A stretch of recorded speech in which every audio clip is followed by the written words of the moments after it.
Em última análise, quem vence na vida é a justiça de Deus, pela qual cada um volta segundo o seu lugar e merecimento. Quem acredita chegar em melhor situação que antes, por seguir vias transversas, na realidade, chega em pior condição. Quem pratica o mal, acreditando com isso vencer, faz mal na realidade a si mesmo e perde, devendo ainda por cima pagar o próprio dano. Só a ignorância do involuído pode acreditar seja possível tal absurdo uma derrota para Deus, pela impotência de sua lei de justiça ou que ele pudesse ser vencido pela prepotência ou pela astúcia da criatura. A pior moral é a de não acreditar no que se prega e, consequentemente, não o praticar. Com isto se engana a Deus, incorrendo-se em culpa, e a nós mesmos acarretando prejuízo. A hipocrisia é a pior conclusão de todas as morais. Então os mestres ensinam e os discípulos ouvem, mas na realidade tudo se faz por outras razões. Pode formar-se um acordo tácito, porque de ambas as partes se sabe que a vida é outra coisa. Os primeiros partem o pão da verdade, os segundos o aceitam segundo as regras estabelecidas, e tudo fica na mesma. Respeita-se a tradição. Acredita-se no que se deve, cumprem-se as práticas regulamentares a que mais pode exigir-se. Todos sabem por experiência própria que a vida, na realidade, é bem diferente da teoria que se prega, e, na prática, domina outra verdade, pela qual não é o melhor, e sim o mais forte que vence. E desta verdade não se fala, porque é muito mais honroso aparentar-se um ser superior, cheio de qualidades nobres. Assim os ideais na Terra podem oferecer uma utilidade na prática. Podem conciliar-se as duas exigências opostas, ou seja, salvar o espírito, continuando a praticar a outra lei do mundo. A culpa não cabe toda aos dirigentes. Sendo minoria, tiveram que adaptar-se à maioria, que representa o maior impulso. A maioria suporta de má vontade os moralistas, procurando expulsá-los, e não os suportaria de modo algum se eles quisessem agir de verdade. Durante os séculos realizou-se, assim, a seleção dos que perturbam menos, por terem achado a fórmula da convivência, resolvendo o difícil problema por meio de acomodações. Nem isto constitui toda a culpa. Se pode parecer traição de princípios, este é o único modo que torna possível certa dose percentual de sua aplicação, que em sua totalidade seria impossível num mundo assim. Desta forma, uma parte da conduta humana está entregue à hipocrisia. Mas que fazer, se a realidade da vida na Terra está nos antípodas dos ideais? As próprias religiões partem do princípio de que o mundo é composto de pecadores. As leis civis também partem do pressuposto de desonestidade do cidadão, e ao lado de cada norma colocam de imediato o castigo pelo não cumprimento. O ponto de partida é sempre a presunção de que se trata de um rebelde, cuja vontade de desobediência é admitida implicitamente e presumida a priori. Tudo isso é consequência lógica da lei que vigora no plano biológico humano, lei de luta de todos contra todos, baseado no ataque e na defesa. Se existem essas presunções, porque a maioria dos indivíduos é feita efetivamente de pecadores e de cidadãos que gostariam de não obedecer. Eles são, portanto, proporcionais a tal pressuposto e relativo tratamento, são adequados a tal mundo e selecionados na arte de defender-se, o que é indispensável à sua sobrevivência. Prova o fato de que estes, se não são como se presume que sejam, isto é, se são verdadeiramente bons e honestos, são rapidamente liquidados na realidade. Quaisquer que sejam os princípios teoricamente proclamados, a lei vigorante, de fato, é a da luta, do ataque e da defesa, pela qual a reação do indivíduo contra qualquer autoridade pode explicar-se com o instinto, como legítima defesa, provocada pelo fato de que, quem tem em mãos o poder, costuma usá-lo para vantagem própria ou da classe, e não como uma função social para o bem de todos. Jamais se poderá impedir que a vida reaja em defesa própria, ao sentir-se atacada em qualquer ser, Reaparece aqui o conceito já desenvolvido, da reciprocidade das posições entre autoridades dependentes, que não podem deixar de influenciar-se mutuamente, e o conceito de que não se podem alegar direitos, se antes não se cumpriram todos os deveres próprios, em relação àqueles de quem se reclama. Mas se esta é a nova moral, a atual move-se ainda num terreno de luta. Então as condenadas acomodações, que escandalizam porque propiciam o não cumprimento dos deveres, podem aparecer-nos sob uma luz diferente, e serem justificados diante da sabedoria da vida que as permite. Isto aconteceria, de fato, porque elas cumprem biologicamente uma função útil, isto é, a de tornar possível uma convivência relativamente pacífica num ambiente de lutas, o que é utilíssimo para dar tempo a que o novo seja assimilado e a que a evolução possa amadurecer, para subir mais um pouco. Contra todas as morais, persiste o fato de que a vida humana é um contínuo estado de guerra. Este é o estado normal, ao passo que o de paz é constituído de intervalos, necessários para preparar outra guerra. O que mais liga os homens pela amizade, a força de amor que mais os une, é o ódio contra um inimigo comum.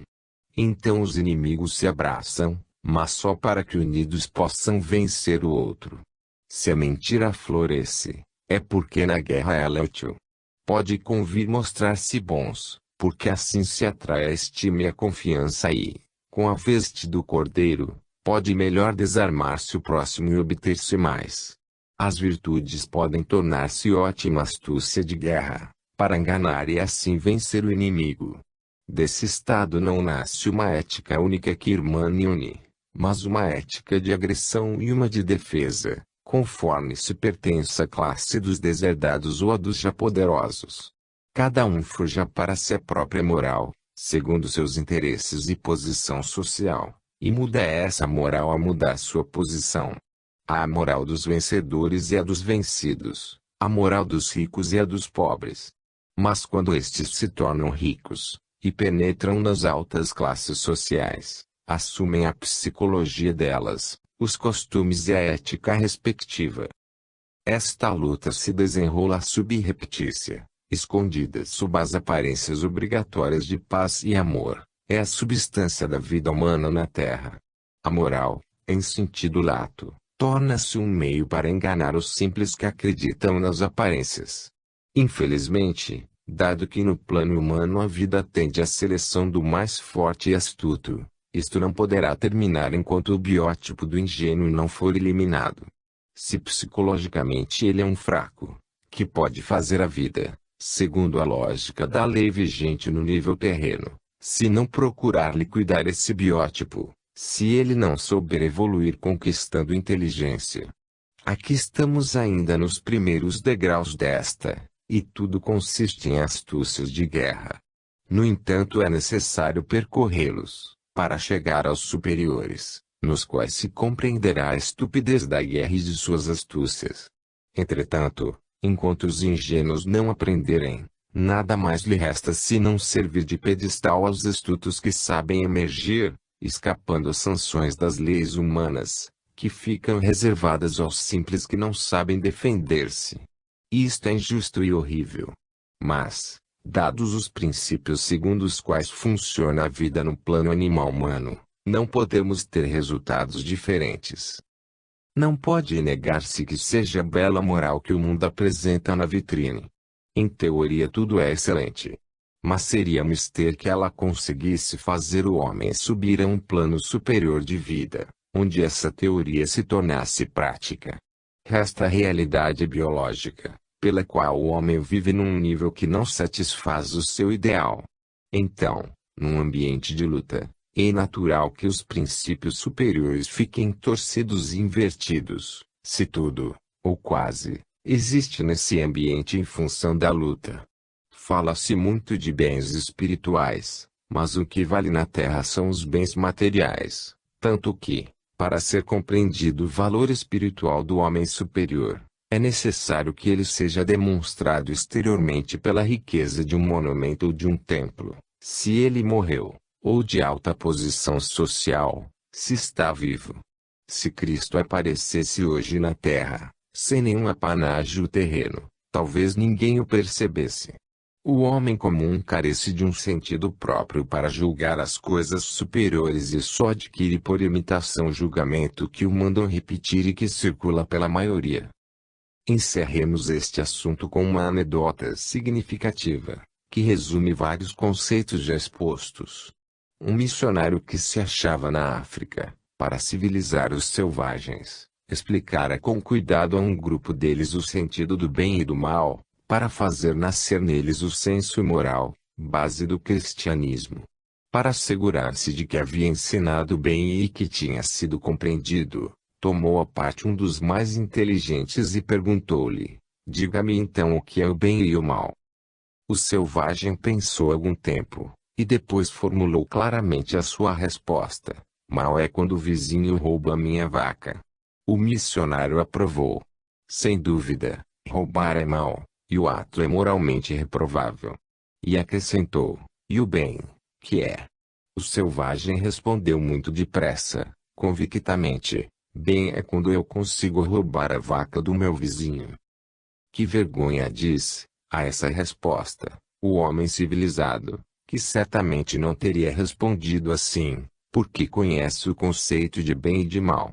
Mas, porque o civilizado não a teria dado. Certamente não seria porque não estivesse convencido de que o selvagem, do ponto de vista individual, tivesse perfeitamente razão. O africano respondeu assim porque era um simples e falava com a ingenuidade do primitivo, que ainda não sabe esconder o próprio pensamento. Então a diferença está apenas no fato de que o homem civilizado, que bem gostaria de fazer como o selvagem, já aprendeu a não dizer o que lhe atrairia sanções da lei e a condenação do próximo.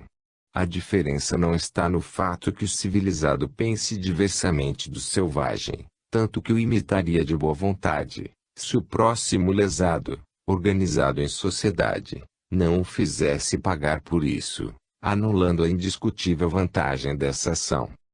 O utilitarista, mais refinado, compreendeu que é muito mais fácil buscar o próprio interesse sem dizê-lo, isto é, sem descobrir os próprios planos, revelando a sua estratégia de guerra.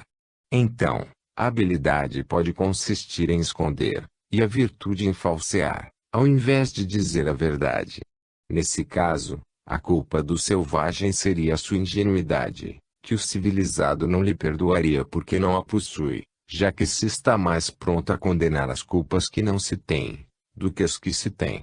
Estamos num ambiente de luta e não pode impedir-se que tudo exista em função desta. É natural que os ideais também sejam utilizados para esse fim, sendo transformados num manto de hipocrisia, para melhor enganar o próximo. Se essa está tão espalhada na Terra, deve haver uma razão, é que nesse plano de vida, ela pode ser vantajosa, ao passo que, nos planos mais evoluídos ela não é praticada porque é contraproducente.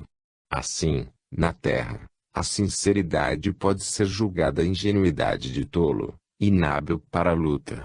Acontece, pois, que na prática, a culpa que mais se condena não é a mentira, mas o fato de ser tão tolo que se deixe descobrir a mentira. Não é não ter defeitos, mas o não saber escondê-los, mostrando assim o ponto vulnerável onde se pode ser derrotado. Pelo evoluído plano biológico em que isso ocorre, não se trata de maldade, mas de afloramentos do subconsciente animal na luta para sobreviver. Acha-se o homem numa fase de transição entre a animalidade e a espiritualidade. É natural que, em seu mundo, a teoria que se prega da moral, da bondade e justiça, se acha em contraste com a prática, da moral de força e astúcia. Com efeito, o que mais se pune é o erro de deixar-se apanhar em erro. As leis humanas não punem quem seja tão hábil que não se deixe apanhar. A verdadeira justiça é só aquela da qual não se pode fugir, como a justiça de Deus. A humana é uma luta entre legislador e réu, entre acusador e acusado, entre juiz e julgado e ao contrário, na qual vence o mais forte e o mais hábil. Na prática, o maior valor do indivíduo não consiste naquilo que é proclamado em teoria, ou seja, em obedecer à lei, mas na habilidade de saber escapar dela. Lógico que num ambiente de luta, onde reina o culto da força, seja fraqueza obedecer, e valor o rebelar-se. Como pode uma moral ideal, feita para um mundo orgânico de ordem, ao qual ela quer levar o nosso mundo humano por meio da evolução, não ser invertida neste, que é um mundo caótico, feito de competições? Em nosso ambiente humano, como no caso do selvagem acima narrado, o bem e o mal são concebidos apenas em função do próprio eu, ignorando o próximo. O bem é a utilidade própria, o mal o prejuízo próprio, ao passo que no plano superior ao qual pertence a moral oficial, o bem e o mal são concebidos em função de toda a coletividade, levando-se em conta o próximo, mesmo o bem alheio à utilidade própria, e o prejuízo alheio a um prejuízo próprio. Também o desenvolvimento mental, nos dois planos ocorre em sentido diverso. Em nosso mundo a inteligência mais apreciada é a que dá fruto imediato na luta, a que serve para vencer, e não a especulativa, que procura o conhecimento e leva a consciência da lei. Quem a possui é considerado em geral um homem que vive nas nuvens, um simples que não conhece a realidade prática da vida. Esta exige astúcias para resolver os problemas imediatos e não sabedoria que resolve problemas altos e distantes, sabedoria que não oferece nenhuma utilidade imediata para a defesa da vida. O estudo de uma moral positiva, racionalmente demonstrada, presa aos princípios da vida, não podia deixar de revelar-nos também esses seus lados negativos. Tínhamos que analisá-los imparcialmente, para compreender a realidade em toda a sua amplitude. Fizemo-lo para explicar o nosso mundo e compreendê-lo em muitos de seus aspectos, não para condenar, o que é inútil, já que não modifica nada e não é útil a ninguém, gerando apenas reações. A condenação está em nossas dores. Neste livro, ao invés dos problemas altos e distantes que tratamos nos outros, nós estudamos a realidade de nosso mundo, tal qual é. Não devemos escandalizar-nos com essa realidade, que tem suas razões biológicas de existir sob essa forma. Cobrir tudo com belas aparências é o que menos serve para curar o mal. Ter visto claro, quer as razões pelas quais tudo isto existe, quer a grande vantagem de melhorar-nos, pode ser um meio de levar-nos ao bem. Os fatos são fatos. Não podem ser mudados mesmo se forem escondidos, nem pode impedir-se que produzam os seus efeitos. Não é esta hora de sentar-nos à beira da estrada, dando-nos como vencidos. Certamente a salvação está nas mãos de Deus, mas o homem deve contribuir com todo o esforço para sua salvação. Não devemos concluir com o desencorajamento e o pessimismo. Assim como o presente superou o passado, que era pior, assim como um futuro melhor superará o presente. Vimos que ninguém jamais poderá deter a grande marcha ascensional da evolução, dirigida aos objetivos supremos. Onde tudo evolui, também a moral não pode deixar de evoluir. E assim que um dia teremos de chegar à realização vivida da ética ideal, que hoje, na Terra, luta para levar o homem a um plano superior de vida, em que triunfará a nova civilização do espírito. 10. Reunificação universal. O trabalho realizado. Controle e confirmação dos escritos precedentes. Completa-se a visão. Ela satisfaz a mente e ao coração, explicando tudo, e apresenta nova finalidade para a vida. A grande marcha da evolução. A reconstrução da ordem elimina a luta e a dor. A evolução faz, do caos, um sistema orgânico. Paraíso pela reharmonização. Reunificação universal. A vida em expansão. Tantas verdades relativas, aspectos de uma só verdade. A visão que domina tudo. Termina a grande viagem no seio de Deus. Eis-nos chegados ao fim deste novo trabalho, de caráter realístico, tão diferente dos precedentes. Estudamos no volume anterior, a grande batalha, a propósito de um caso vivido, o significado do Evangelho levado à realidade prática, as armas, A estratégia e a vitória de quem o segue, as consequências desse modo de conceber e viver a vida. Depois, no presente volume, examinamos a posição atual do catolicismo, em relação a tais problemas, os perigos dessa posição e a possibilidade de salvação. Enfrentamos a seguir o problema do telefinalismo da evolução. Após haver observado a grande batalha entre o Evangelho e o mundo, no caso particular ali narrado e em seguida no caso da Igreja, agora vemos em sua última finalidade e conclusão, a qual ela levará a humanidade que está caminhando, ou seja, a espiritualização. No fim, traçamos agora as linhas de uma nova moral que segue os princípios expostos. Com isto, completa-se o quadro e está terminado o assunto da grande batalha. Este volume, Evolução e Evangelho, quis ser prático, concreto, positivo, para tratar sobretudo dos problemas da Terra, mais próximos a nós. Aqui, os pontos de referência são, prevalentemente, diferentes dos da maior parte dos outros volumes. Neste último, os problemas são vistos mais em relação com a realidade que todos vivemos, do que quanto aos princípios gerais que tudo dirigem, mais em relação aos efeitos reais, do que às causas distantes de onde eles derivam. A perspectiva é diferente. Entretanto, a visão é a mesma, embora contemplada de um ponto de vista diferente. Ao invés de olhar as coisas do céu para a terra, olhamo-las permanecendo na terra, entre as exigências do mundo, imersos em suas leis, e daqui debaixo, olhando o céu como uma coisa distante que alcançaremos um dia com evolução. Assim pudemos ver os pequenos problemas da Terra, iluminados e justificados pelos princípios gerais e achamos a aplicação lógica destes princípios naqueles problemas. Aconteceu que, contemplando a mesma visão dos princípios gerais demonstrados nos outros volumes, com uma perspectiva diferente, fizemos aqui uma aplicação que nos permitiu realizar novo controle, que nos fez achar na prática nova confirmação de sua verdade, que antes podia parecer apenas teórica. Os que ainda duvidavam dos conceitos expostos nos volumes, a grande síntese, Deus e o universo e o sistema, poderão achar, no presente texto, como que uma prova experimental e uma razão do porquê da conduta humana e das diretrizes impostas à vida, que de outra forma nem sempre poderão ser explicadas, e tudo isto num quadro lógico em que aparecem respostas a muitas perguntas e soluções a muitos problemas. Este livro é também controle e confirmação, demonstração prática das teorias já expostas, que aqui vêm revalidadas pelos fatos, que provam corresponder a elas.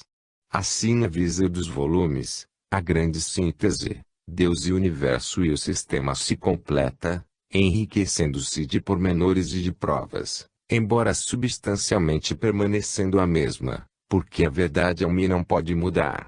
Os 3 volumes acima citados mais o presente formam um conjunto que, embora complexo, parece-nos agora, salvo novos desdobramentos, bastante completo, pela vastidão e quantidade dos problemas que resolve, pela concordância das partes subordinadas sempre à unidade, e também por suas conclusões, que satisfazem as exigências da mente e do coração. Agora a visão está toda diante de nossos olhos. Respondendo a uma necessidade lógica, ela explica-nos tudo, convencendo-nos porque está de acordo com os fatos que podemos observar, mostrando-nos a razão deles. Essa visão não só ilumina, satisfazendo o desejo de conhecer, como também reanima e conforta, porque é boa e bela, sacia a instintiva ânsia de ordem e justiça, dá-nos de Deus um conceito altíssimo, fazendo triunfar a sua perfeição numa obra perfeita. O grande impulso telefinalístico triunfa definitivamente sobre todos os esforços e dores do ser, sobre todos os erros e obstáculos, e Deus permanece o eterno imóvel, o princípio e o fim, em torno do qual gira um grande ciclo que, embora se tenha afastado, a ele volta, como seu único e supremo fim. O biólogo, o geólogo, O paleontólogo, o matemático, tanto quanto o físico atômico, não apenas o filósofo como o teólogo, poderão ver, nesta visão, um princípio orientador para dirigir suas pesquisas, embora aceitando-a de início apenas como hipótese de trabalho. Eles mesmos, fundindo e aprofundando seus estudos, poderão chegar às mesmas conclusões, revalidando-as. É preciso resolver os enigmas do conhecimento. A mente humana quer saber qual é a meta final de tão longo caminho, qual é o objetivo último de tanto lutar e sofrer. Se a vida não caminhasse para a espiritualização, para onde iria? Que existe uma meta final, todas as religiões o ensinam e isto corresponde a um desejo instintivo, além de ser o único fato que possa justificar o longo trabalho da evolução. Essa visão satisfaz a esse desejo nosso. Ela dá-nos, do fenômeno vida, uma interpretação que faz, de uma existência miserável, dura, incerta e insatisfeita, uma experiência criadora, útil, cheia de esperança. Seria atroz se todo o trabalho terminasse numa ilusão e tanta dor numa zombaria. Ao contrário, assim não estamos mais sozinhos, abandonados nos interminos espaços do universo. Nosso apelo de seres vivos e pensantes não se perde no silêncio morto do incomensurável vazio, mas a ele responde a voz de infinitas criaturas irmãs, feitas da mesma vida, orientadas para o mesmo Deus.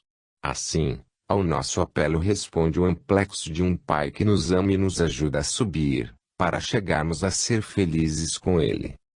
A alegria que esta concepção nos traz à alma, a paz que aí nos deixa, a fé e a esperança com que nos reanima, são provas de sua verdade.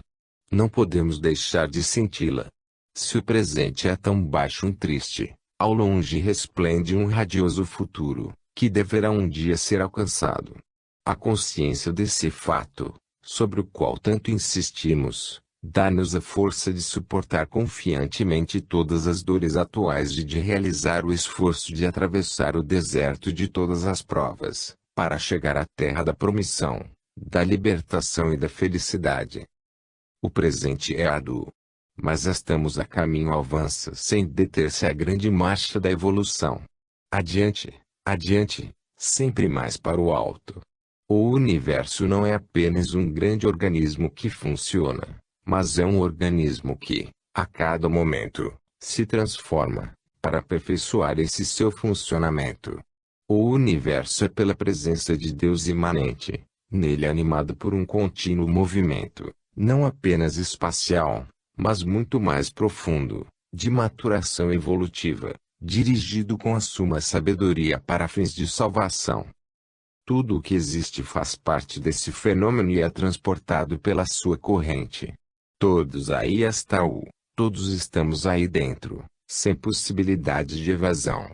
Mas é justamente essa necessidade, esse determinismo que nos obriga a subir, mesmo quando não queremos, é isto que constitui a nossa salvação, porque desse modo Deus, embora indiretamente, nos constrange a redimir-nos, impelindo-nos a evolver, obriga a nossa própria redenção. Em sua lei, que parece desapredada, a vida é supremamente justa e boa porque, exigindo nosso esforço, quer tornar-nos fortes para vencer, e vencer significa subir, tornar a achar em Deus a felicidade perdida. Áspero é o caminho embaixo, tanto mais penoso quanto mais próximo estamos do antissistema. Mas ele se torna cada vez mais suave, quanto mais o ser se aproxima do sistema. Então a gravitação que o mantinha embaixo, desaparece, vencida pela atração que o eleva para o alto. Esse é o esforço e a sorte de cada um e de todos. Assim caminha a gloriosa epopeia da vida dos mundos, guiada pelo chamado de Deus. Na meta final, espera-nos a perfeita harmonia, reconstituída na lei de Deus. Ela se encontra numa relação harmônica entre todas as coisas. O ser caiu na dor porque desobedeceu a essa lei que é a ordem, e donde derivam paz e alegria. Quem sai da lei cai no caos, donde provém a luta, e portanto a dor. Mas eis que a evolução nos salva, permitindo-nos, embora através de provas e esforços, reconstruir a ordem violada assim, eliminando aos poucos a desordem, elimina-se também a luta e a dor. A evolução é um processo de reordenamento e reharmonização de partes, deslocadas da posição justa em que haviam sido colocadas, e que assim se chocam dolorosamente umas com as outras. A evolução as recoloca em seu lugar, é um processo de pacificação de elementos, antes amigos, que se tornaram depois inimigos. De um montão deles, que caoticamente se agitam e se chocam porque não se conhecem. A evolução faz um sistema orgânico, em que eles funcionam colaborando concordes. O paraíso perdido a que temos de regressar é a harmonia entre os seres que se compreendem e se amam. A evolução tem de realizar esse trabalho de liquidar o separatismo egoísta, a luta, o instinto de agressividade, a desordem, que constituem o inferno dos planos mais baixos. Em nosso plano humano o processo de harmonização chegou a criar o organismo fisiológico do indivíduo, em que as células colaboram na ordem, e o grupo família, e algumas aproximações dos grupos cidade, nação, humanidade. O resto, além desses pequenos centros de reunificação, é caos, desordem, luta. Mas a meta é uma reunificação bem mais vasta, a de todos os seres, de todo o universo, quando tudo chegar a conhecer-se e a colaborar organicamente. A evolução consiste na dilatação sempre maior desses grupos ou centros de ordem, dentro dos quais a luta, que é a característica do mundo anti-lei, está eliminada. Com sua dilatação, dilata-se também o terreno dominado pela ordem, e se restringe o dominado pela desordem, que cada vez mais a expulsa dos confins em expansão dos grupos da ordem. Isto até a completa eliminação da luta e da dor, como da própria desordem que as traz consigo.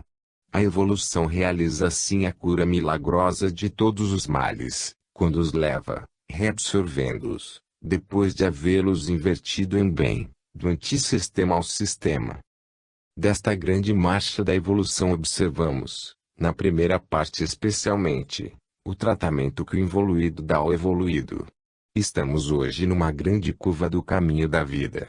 Como outrora ela saiu de seu berço das quentes águas do mar e se expandiu nas terras imersas, assim agora ela se expande da terra, conquistando os espaços estelares. É um processo de expansão da vida e dos princípios que a dirigem, pelos quais se dilata também a concepção do ser, que não mais vive em função do momento e do seu pequenino eu, mas em função da eternidade do universo. O jogo da vida torna-se cada vez mais amplo, complexo e de maior alcance, não abarca mais, apenas, a existência terrena, mas em sua previdência estende-se a toda a vida futura. Cada um faz a jogo segundo a amplitude que seus olhos conseguem dominar, mas quanto maior a amplitude dominada, mais se torna livre e feliz. O modo de conceber a vida, ou possuir uma ou outra forma mental como consequência do próprio grau de evolução traz, ao dirigir a nossa conduta, consequências importantes sob forma de alegria ou de dor. Aliás, é lógico e justo que cada um sofra e goze, em relação ao grau de evolução que, com os próprios sofrimentos e esforços, conseguiu atingir. Assim avança a grande marcha da evolução. A visão que nos sustentou através de nossos volumes, mostra-nos a mecânica de seu transformismo e a natureza do último telefinalismo que dirige todo o vir a ser.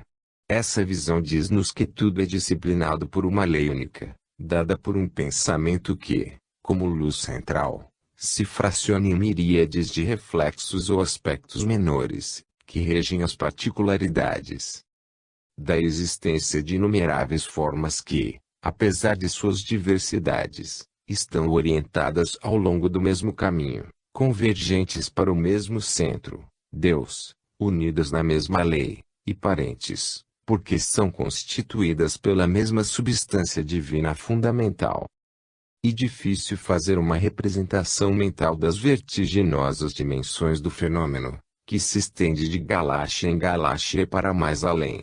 Os infinitos momentos em que o todo se pulveriza, O seu decompor-se nas minúcias do pormenor, não fraciona nem lesa a unidade do conjunto, dirigido por uma só lei, impelido por uma só vontade, dirigido para o mesmo e único fim. Maravilhoso universo em que colaboram os dois polos opostos, que parecem estar em contradição, isto é, o absoluto e o relativo, o imóvel e o transformar-se, a substância espiritual da lei e a aparência material da forma. Os dois extremos estão em antítese, e no entanto se compensam, abraçados na mesma luta pela redenção. Este universo é todo vivo, todo animado por um princípio espiritual, e olha para si mesmo com infinitos olhos diferentes, de infinitos pontos de modo diverso, chegando a sensações e julgamentos vários, que formam muitas verdades relativas diferentes, mas que são apenas os infinitos aspectos da mesma e única verdade. Cada um vê apenas o que o cerca, até onde pode, e só com os olhos que possui.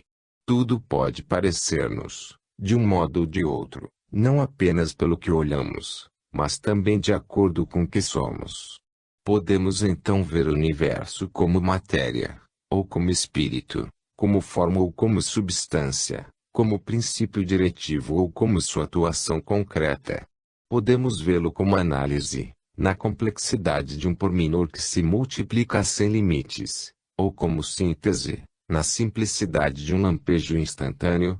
Cada um vê tudo segundo a forma mental que possui, segundo o grau de consciência que conquistou, até as formas de existência mais evoluídas que, por não terem conquistado nada, talvez sejam totalmente cegas e obedecem sem saber nada. Nenhum ser, só Deus, pode ter a visão total. Esta contém todos os extremos, todas as contradições, todas as formas, todas as possibilidades. Ela só abarca tudo, o presente, o passado e o futuro, o espaço em expansão e a contração do tempo, o nascimento e a morte das dimensões.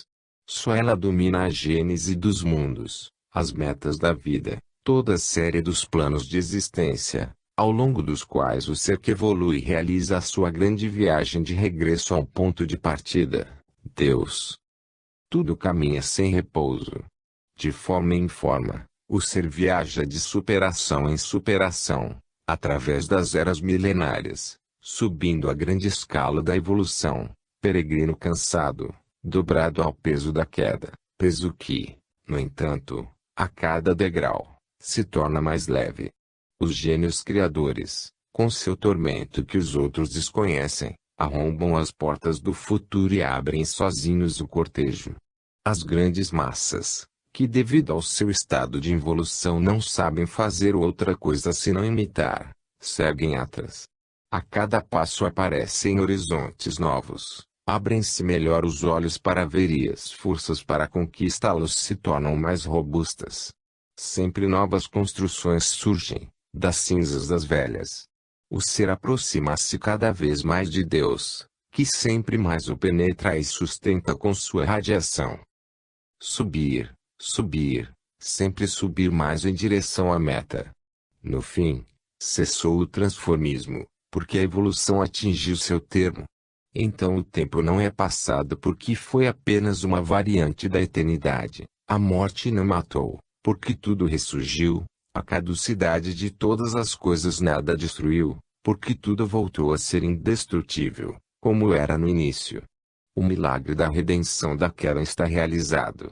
Terminou o esforço da subida, o relativo, a ilusão, a dor. O ser sofreu e caminhou bastante, mas chegou. Agora pode repousar feliz, fora do tempo que conta as horas, para sempre, no seio de Deus. Fim.